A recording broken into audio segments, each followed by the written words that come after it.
I think the problem with children and adolescents on social media is that their frontal lobes aren't even fully developed. And they think that just because they see something on YouTube or Instagram or TikTok that it's real. That's how misinformation propagates. And I also think it creates a false sense of reality, right? Majority of people, what you're seeing on their Instagrams or their TikToks is like the highlight reel of their lives. Sometimes I think it can also skew your perspective.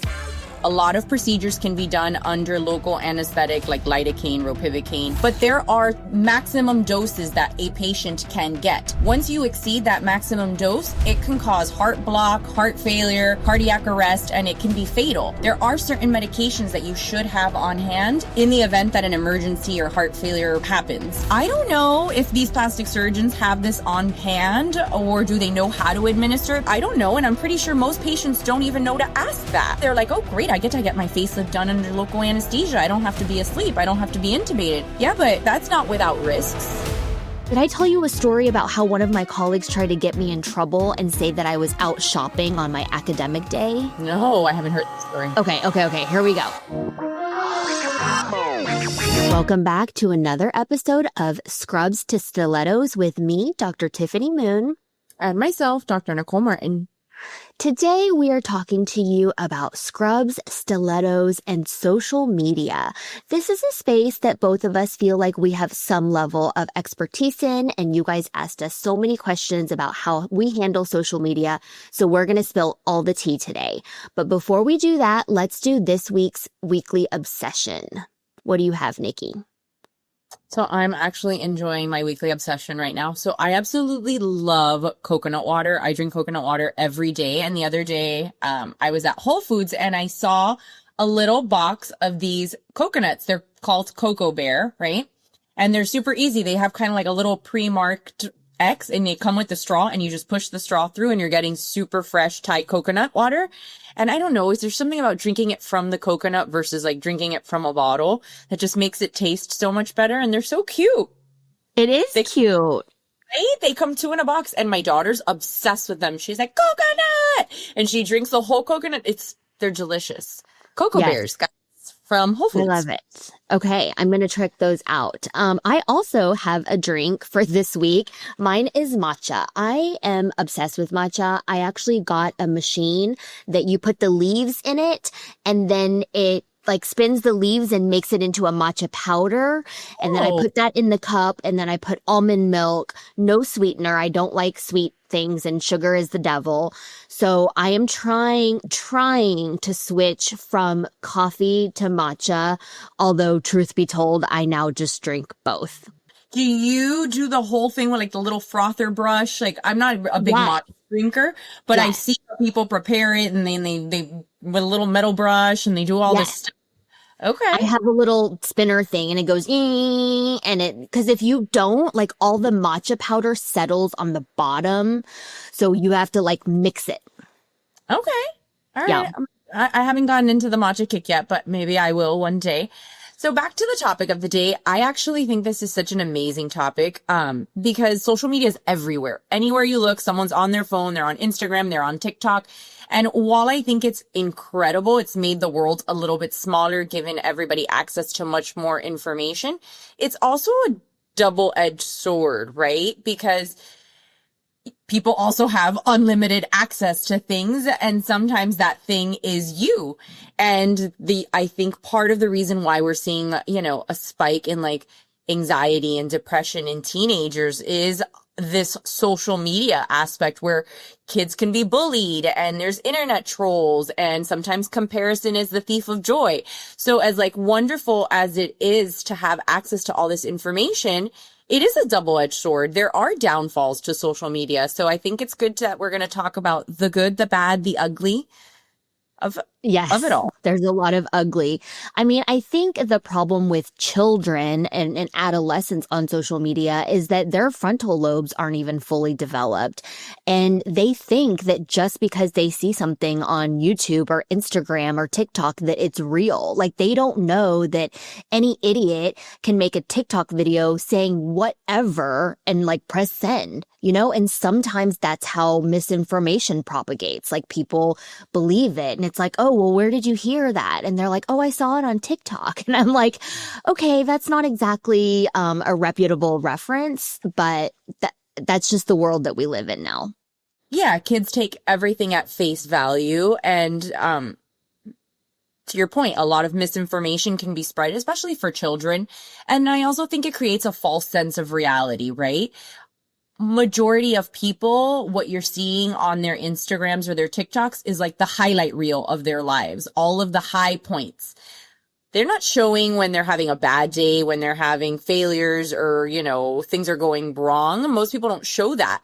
And so when you compare these beautiful highlights to what's happening in your life, sometimes it feels like you're maybe not adequate, right? Or you're not having as many highs, but all you're seeing are these positive aspects. So sometimes I think it can also skew your perspective. Yeah, it definitely skews your perception of other people's lives, because you have to remember other people are only posting what they want you to see. They're curating a personality and a life that may not even be true, like the influencers that rent private jets that are grounded so that they can look like they're in one traveling, which is absurd. And so then if you believe everything you see, you start to feel bad about your life, because you're like, why is everyone else succeeding, getting promotions, going on vacations, buying new homes and cars, and I'm over here struggling, fighting with my spouse, all these things. And you just have to remember that not everything you see is what it is on social media. Yeah. Before we go on, guys, if you're enjoying this topic and our other episodes, please make sure you follow, subscribe. If you know someone that is on social media all the time and you think that this episode would benefit, make sure you share it with them. An interesting thing about social media, Tiff, and I'm curious to hear your take, is what is your coworkers' view on your social media? Because we have the interesting role of being physicians, working in academic medicine, having this professional job, professional kind of reputation, but also are very active on social media. And we like to post silly reels and sometimes share things that are maybe not so serious or medically related. And I think sometimes that can have like a stigma associated with it. What's been your experience with your colleagues at work, and how have you dealt with that?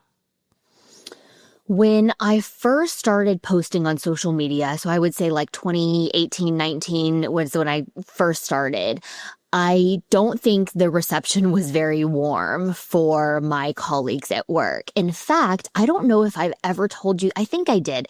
Did I tell you a story about how one of my colleagues tried to get me in trouble and say that I was out shopping on my academic day? No, I haven't heard that story. Okay. Here we go. I get one academic day every 2 weeks back in 2018, 2019. And that's for working on my research grants, mentoring medical students, working on lectures, whatever. It's basically a day that you are not scheduled in the operating room so you can do academic things, right? So I'm at home sending emails, working on a research grant, working on a manuscript, all this stuff. It was on a Friday.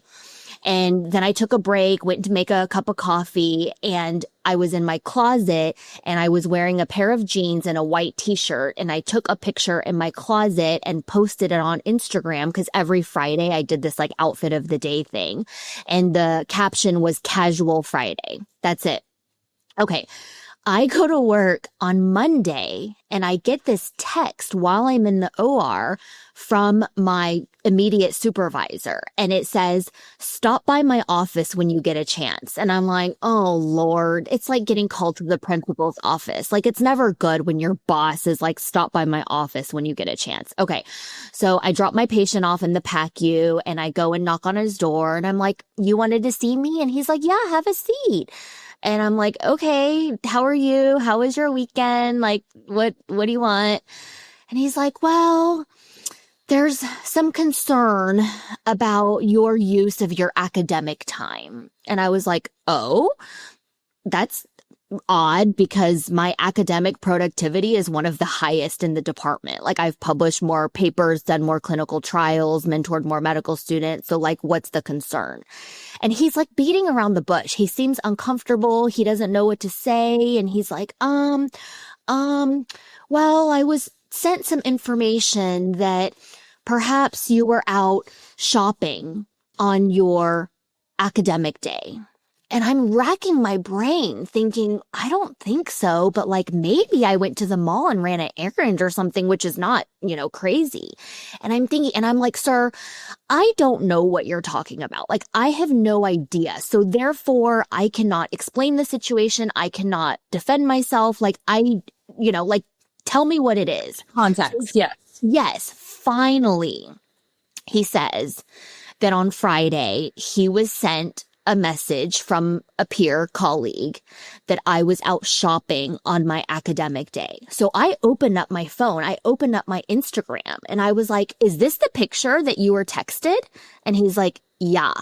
And I was like, that's my closet. I was not out shopping. I was literally on a break in the study, went to make a cup of coffee, went in the closet and changed out of my pajamas and snapped this picture real quick.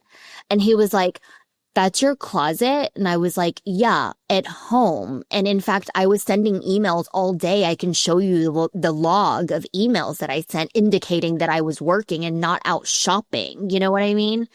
And I was like, this is so freaking petty.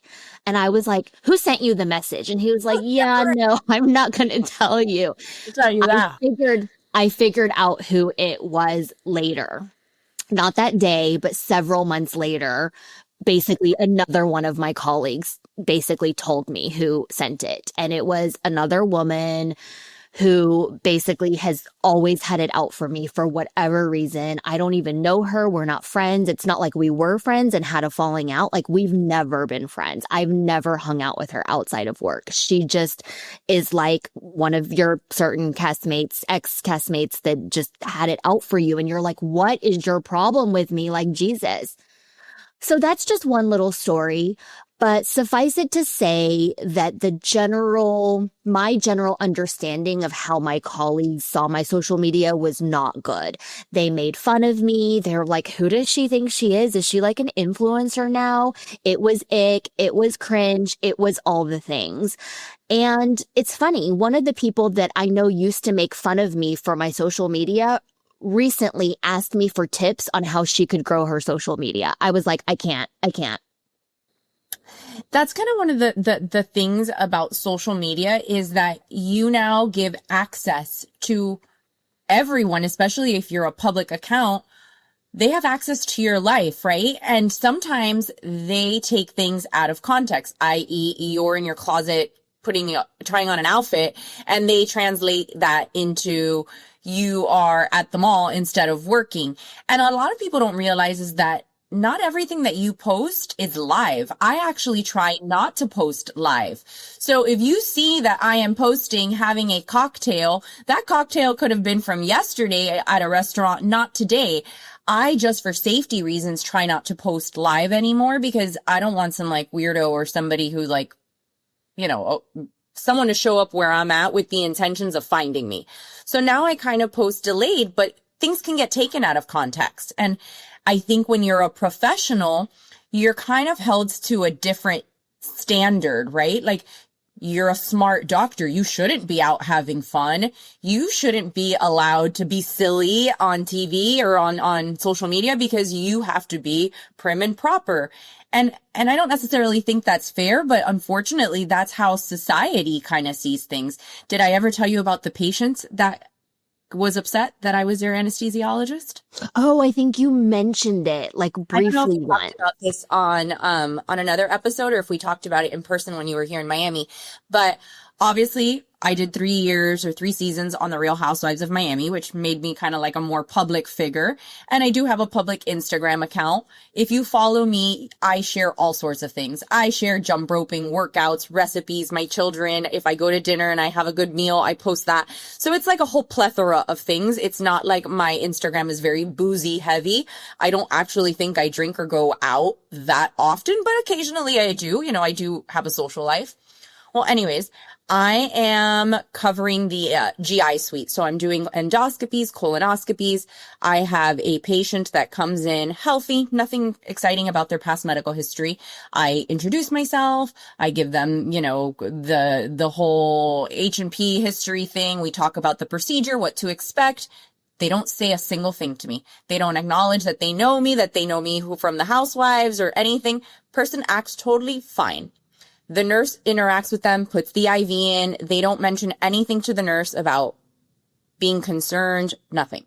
Okay, we do the procedure. Procedure uneventful. Standard upper endoscopy, colonoscopy, nothing. Patient goes home, totally fine. A couple days later, I get, the HR email, can you please come talk to us, whatever. But okay, so I go in and they're like, do you recall anything interesting about this patient interaction? Honestly, they tell me the name and I do 100 patients in a week, sometimes when you're in the GI suite. So it didn't ring a bell. And I was like, no, I have no idea. And like, oh, you took care of this person last week. They had an upper endoscopy, a colonoscopy. And I was like, I don't recall anything. Well, this person sent an email basically to the university saying that they felt extremely uncomfortable being taken care of by an influencer housewife reality TV star. Like it was like this long label. I was like, influencer TV star reality. I was like, oh my goodness. How about just a board certified anesthesiologist? How about that? But no, it was all of these other titles and how they've seen on the Housewives and on my social media that I go out and I sometimes have cocktails and that they felt like maybe I had gone out the night before and like how could they know that I was well rested based on my busy social life and all the things I did. Maybe I didn't get enough sleep. And I was just mind boggled. I was mind boggled that first of all, as a patient, if you don't feel comfortable with the person that's taking care of you, you have every right to ask for someone else to take care of you. It is your body, your patient experience. If you feel uncomfortable, please let your nurse know, let your physician know. You do not have to go through a procedure if you don't feel comfortable. But they didn't say anything.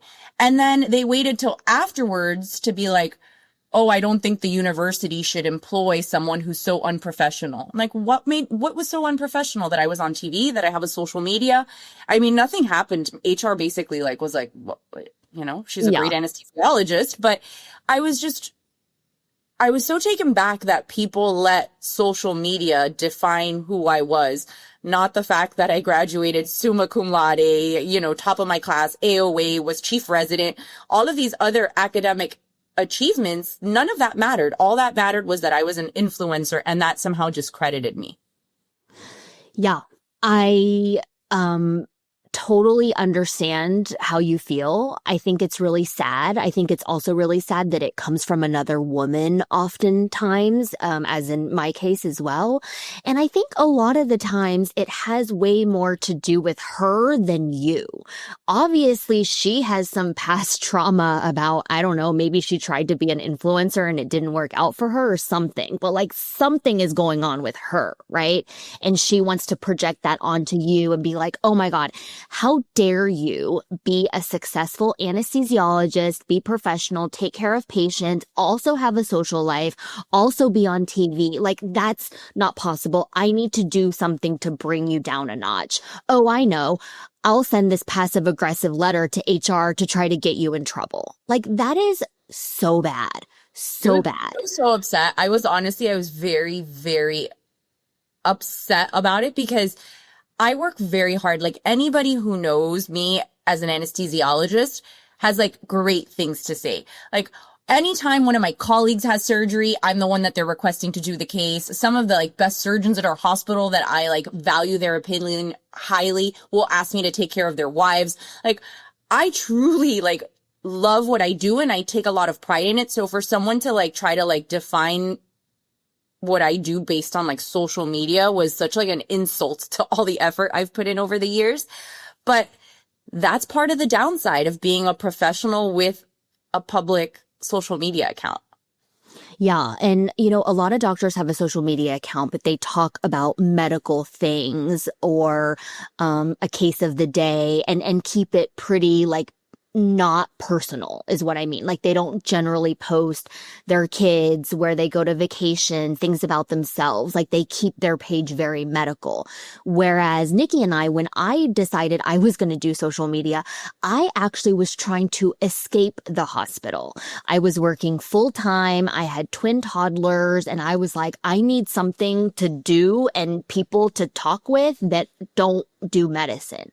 So I was like posting dances, skits, purse unboxings, outfit of the day, like anything non-medical.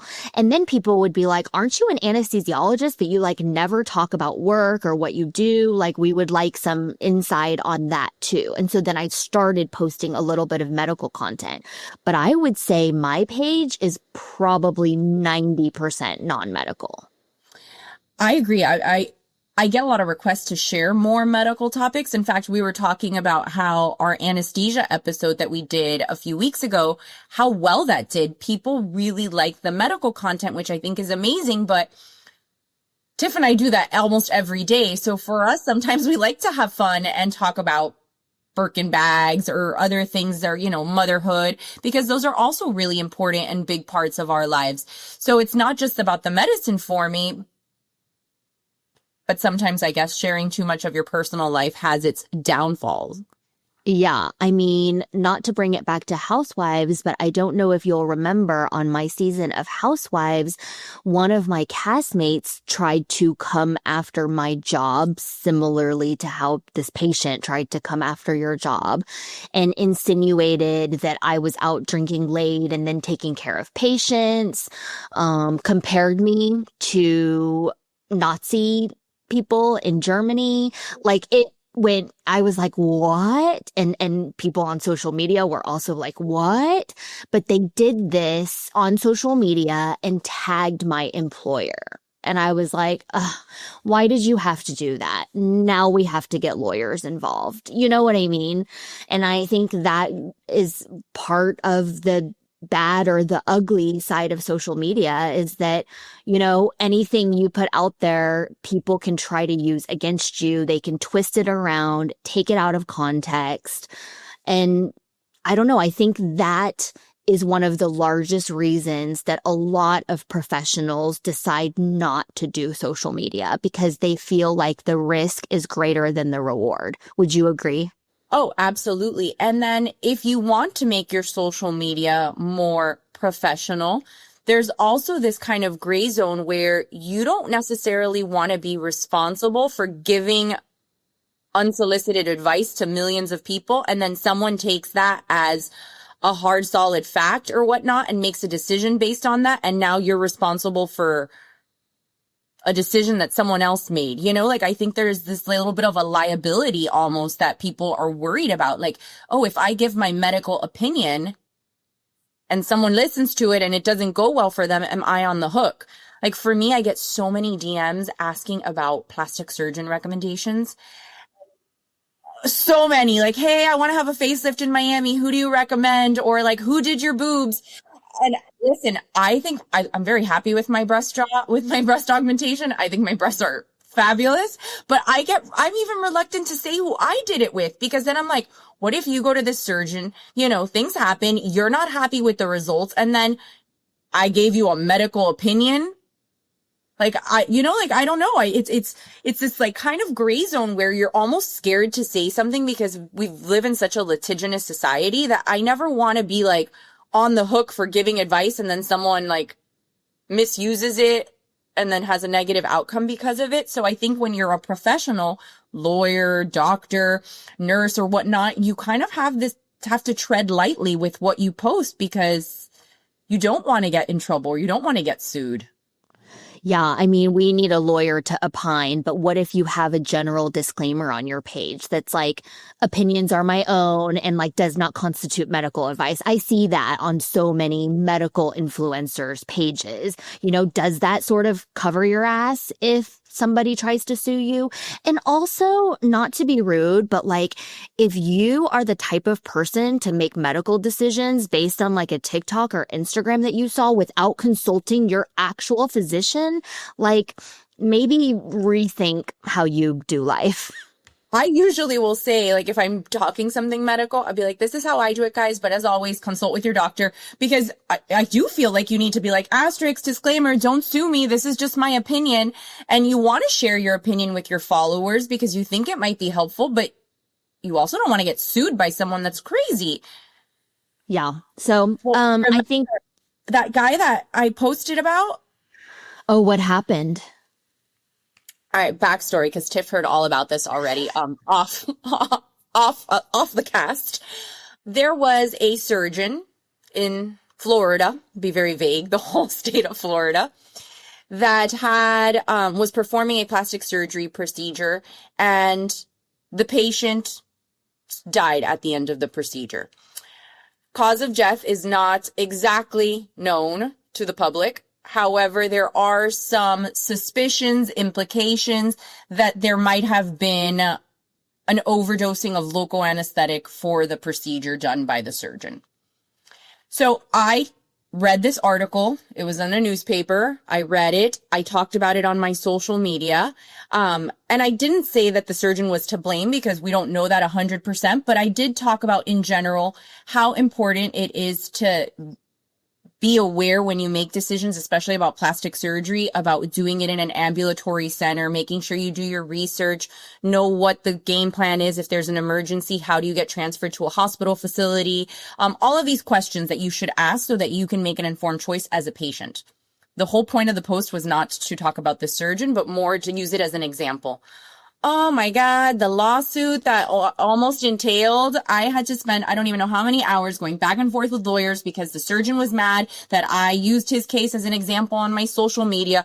And again, I was like, sir, I'm not talking about you. This is a great example for patients to be aware of the potential risks, because I do think that people embark on cosmetic surgery with very little consequences or thinking about the repercussions. So it was an informative post for patient education. Oh, it was a nightmare. So now I rarely post stuff like that because I don't want to deal with the backlash. Yeah, that's crazy. This is a side question, but whenever plastic surgeons do procedures under local at their office or their probably owned surgery center, do they have intralipid like nearby?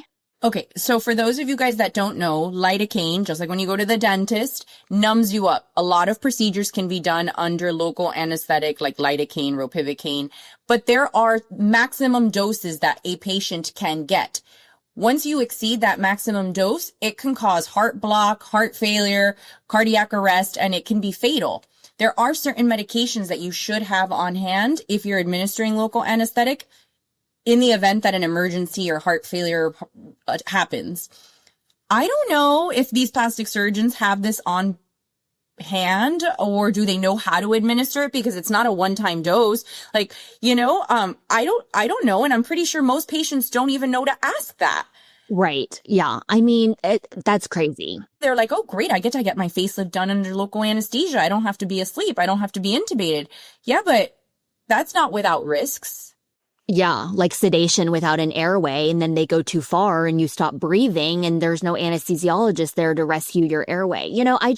There's so many things that patients don't know. Just last week, I had dinner with someone and her daughter had a scar revision under local, right?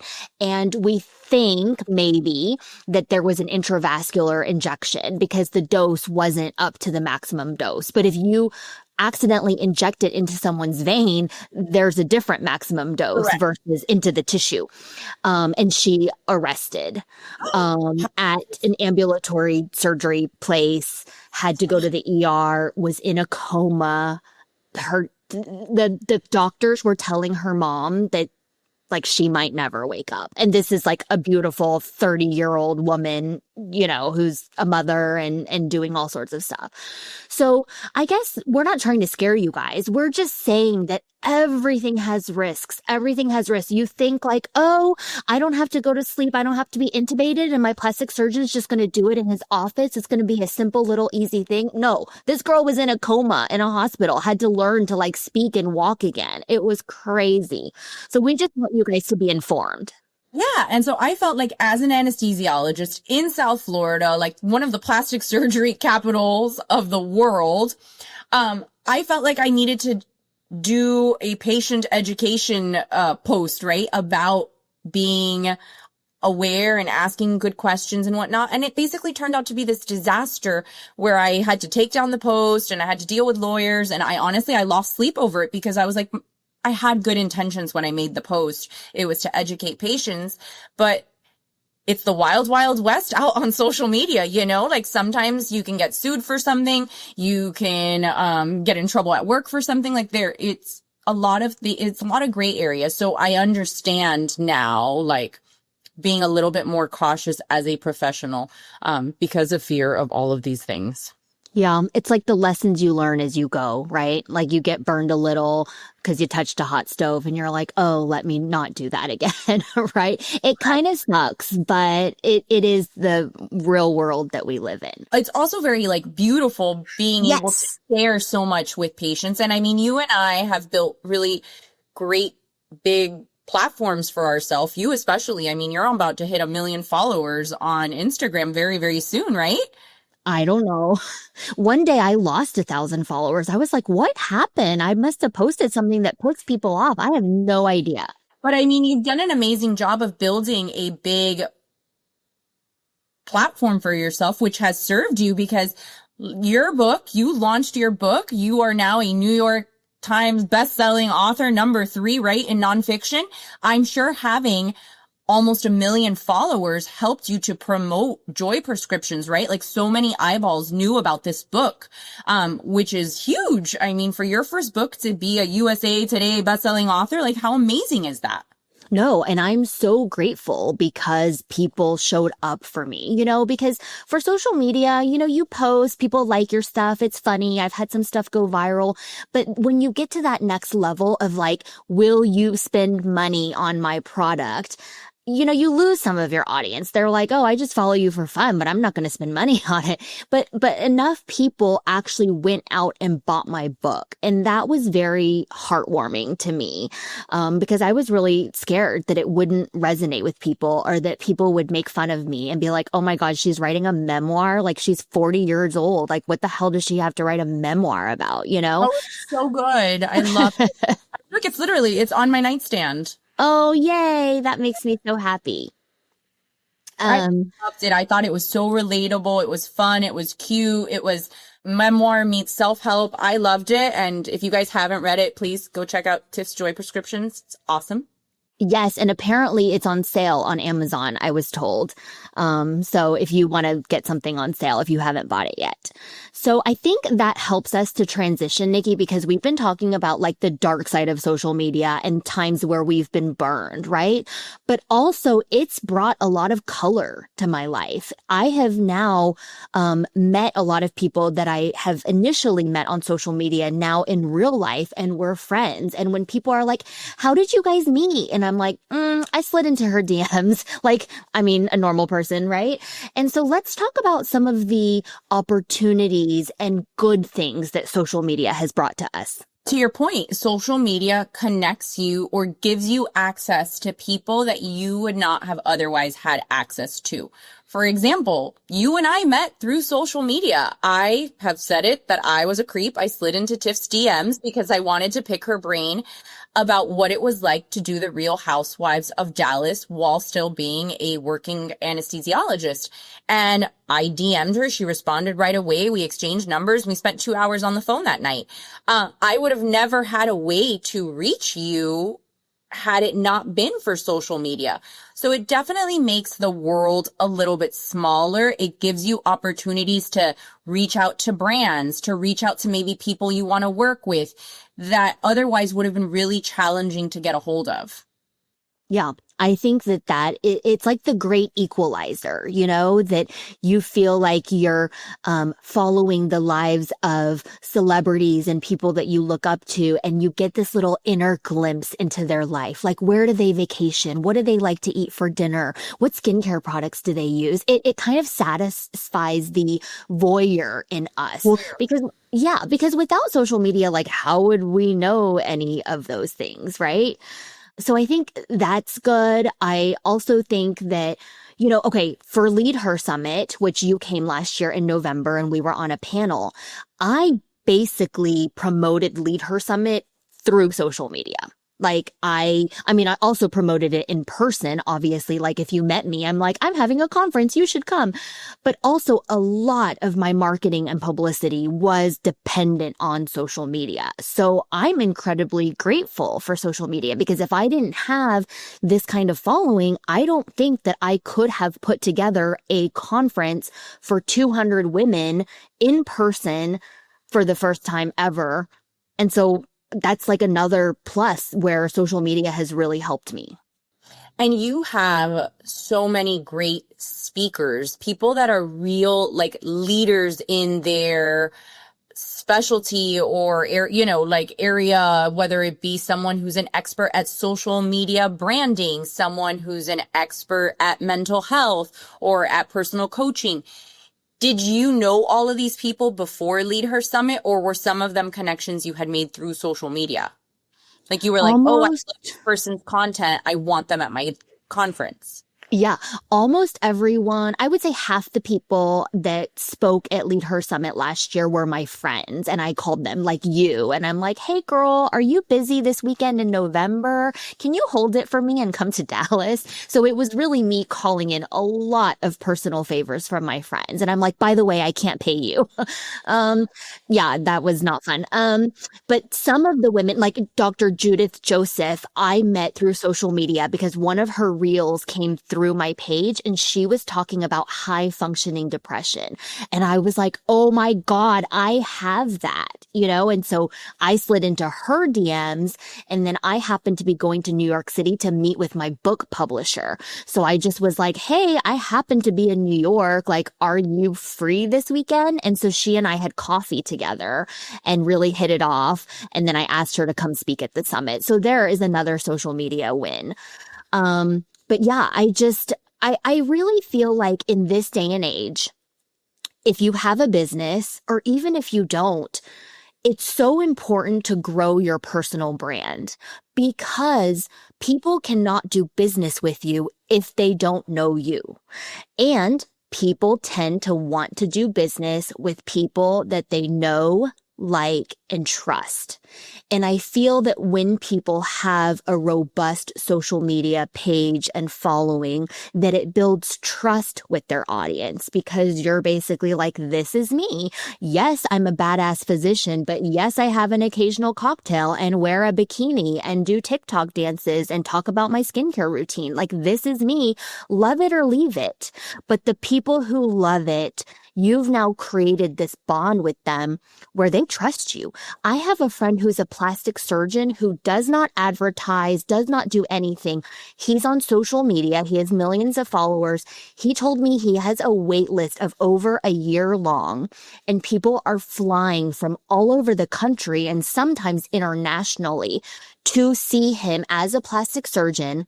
He has a consult with them and they're like, whatever you think, doctor, I trust you. Like, you pick my implant size. You tell me if I need this, blah, blah, blah. Wow. He's like, the amount of trust. And even he says this, he says the amount of trust that people have in me, having never met me or spoken to me, is wild, wild. I forget the name of it, but it's this, there's like a term for it in psychology where people who follow you on social media start to feel like they know you. They feel like they have a personal relationship with you. So if you establish your brand and a social media presence and people follow you, they feel like they know you. And then with time, that builds trust. And I think it also starts to lend to credibility because the next person that follows you sees that you've got all these followers and, well, like, if 500,000 people are following this person, it must be for good reason.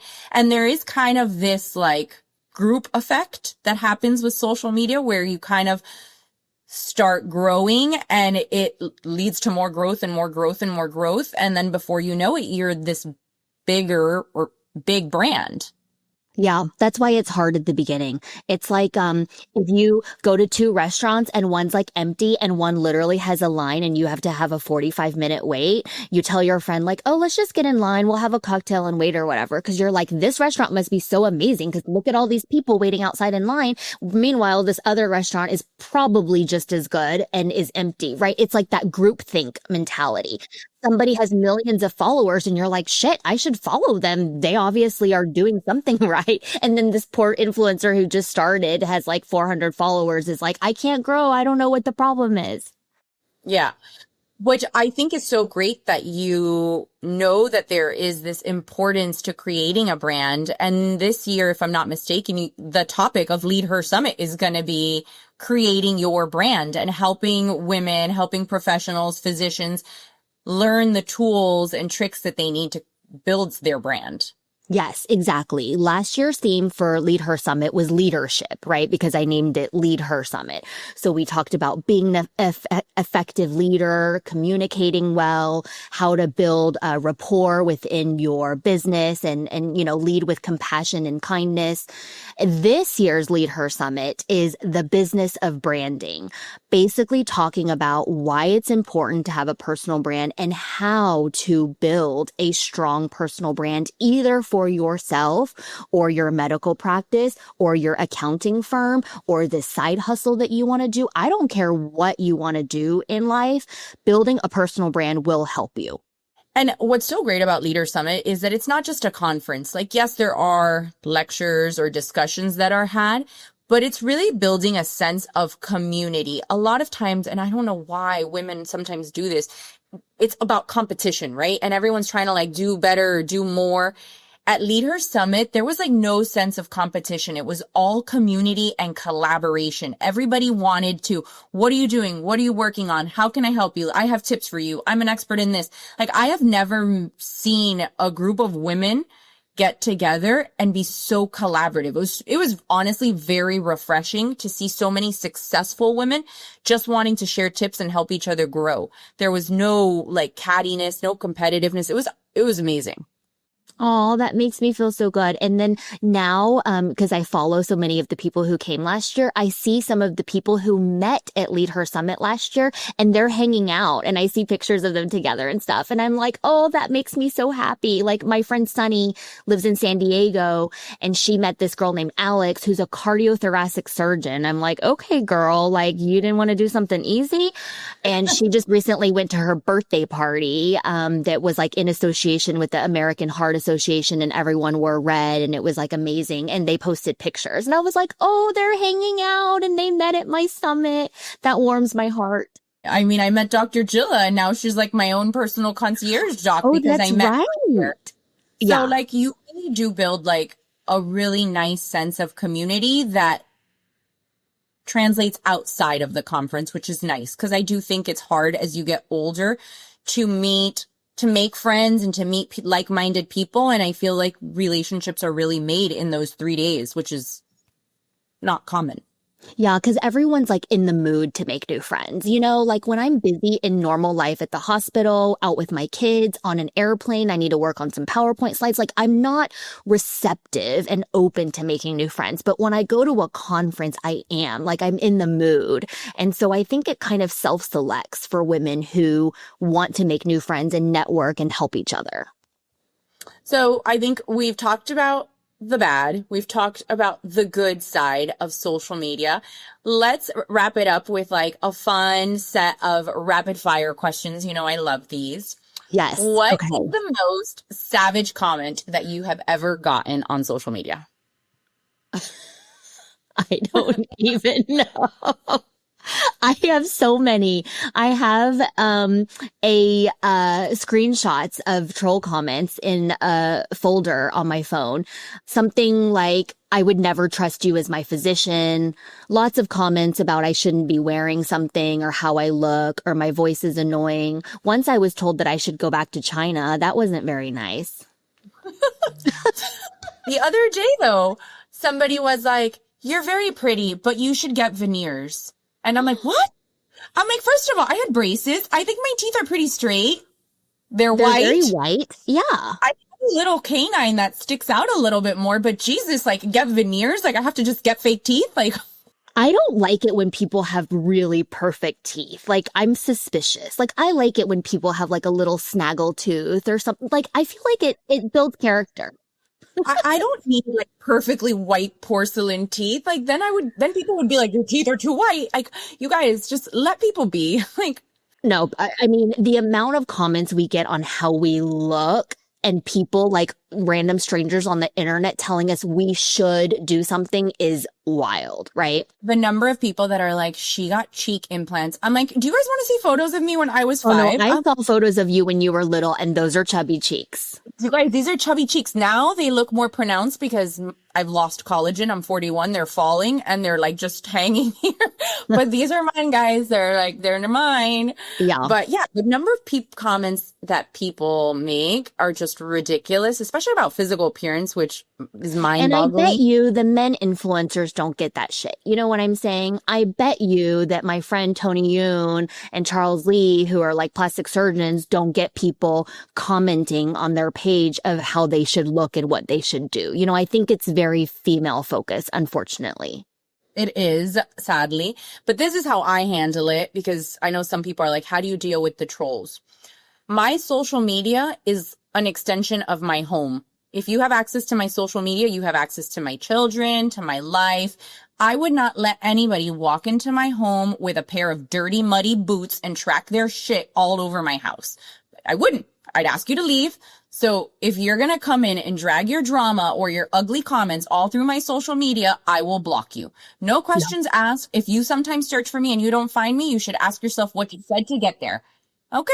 Because bye, Felicia. You're done. Like, Yeah. I have a zero tolerance policy for mean comments, and I actually have given my assistant the authority to block people. So I don't even see the mean comments because I just told her, like, you got to be a buffer for me. So, 2 years ago, I think is when I got like a full-time social media assistant, and it's great. Like I never even see the mean comments anymore. yeah, I see them and I block them and I don't feel bad about it. I don't. I don't either. Okay, let me ask you a rapid fire. Okay, besides the story that you already shared with us, can you tell us another time when you regretted posting something? I sometimes struggle with posting things about my kids, right? Like now Grayson's getting a little bit older. And part of me is like, there's so many weird like creeps out there, right? And you always hear about like these people that like take your kids' photos and do things to them. And more, I'm starting to reconsider. And if you notice, I'm not posting him as much anymore because he's older. Jenna's still like small. She has no idea really what's going on. But I've kind of moved away from sharing as much about him. More for his safety and like security. I don't know. I just feel like we live in weird times and I'm starting to second guess how I feel about that. Yeah, I think that's reasonable. I know a lot of people who intentionally do not post their children, and that's a hard stop that they decided when they went on social media. Obviously, I post my kids, so it's just a personal decision. But I was like, well, they've been on TV, so like the cat's out of the bag, you know what I mean? Right. But if my kids ever said to me that they didn't want me to post them because now they have opinions about things, then I would definitely like honor their opinion. Yeah, it's getting harder for sure as they're getting older. If you had to give your social media alter ego a name, what would it be? I don't know. What alter ego would I be? I feel like I'm already my alter ego. Like I would just, I don't know, post more. I think you're more of like, you're more funny on your social media. Yes. Like I think your social media almost gives you this like freedom. Like I think, you know how we always talk about how you always felt like you had to be perfect in life and like structured and everything always had to like, you know, have a little pretty bow on it and all your T's had to be crossed, your I's dotted. I think social media has given you a little bit of like freedom and like this like creative liberty where you get to let loose a little bit that you don't necessarily see in other aspects of your life. And maybe I'm wrong, but that's how I see your social that's perfect. That's perfect. I think it gives me the ability to express myself and use my creativity and humor, which are not traits that are prioritized in the hospital and operating room. And so I get to like show a different side of myself, like a silly side. And then if people say anything, I'm like, it's not that serious. It's just social media. I know. I actually appreciate the silly Tiff. Like, I laugh at your social media. I love your content. Oh, thanks. Okay. Last question. One patient DM you'll never forget, whether it was good or bad.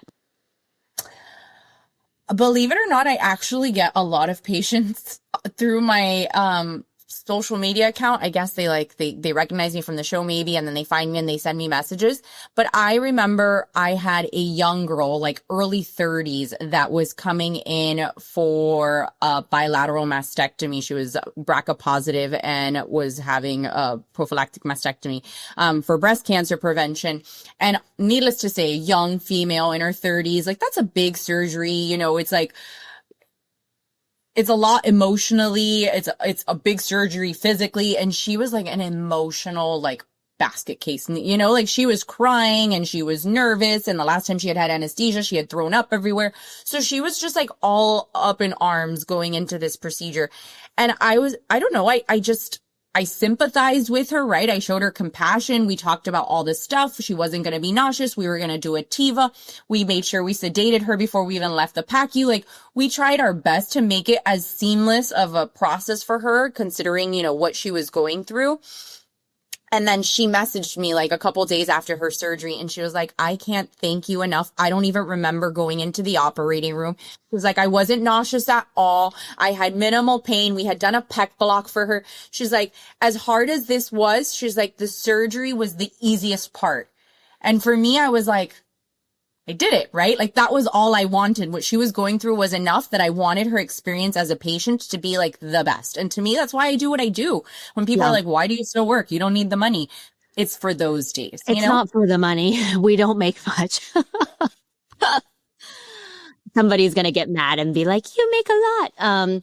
No, I think that we do get heartwarming comments. Like I got a comment from a woman who was an Asian immigrant and also grew up tying her worth to her achievements and never feeling good enough.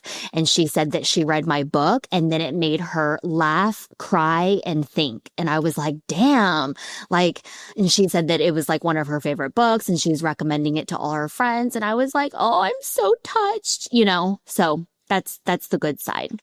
Okay, I think that about wraps it up for this week's episode of Scrubs to Stilettos. If you are not following us already, you need to click the subscribe button so that you never miss an episode, and follow us on social media because that's what we talked about today. I'm at Tiffany Moon MD, mostly active on Instagram, TikTok, and a little bit on LinkedIn. And you can follow me at Dr. Nicole Martin. And again, guys, if you're not subscribed, make sure you hit it. It's really a great way for us to grow the show and to reach other amazing listeners like yourselves. We'll see you next week. Bye.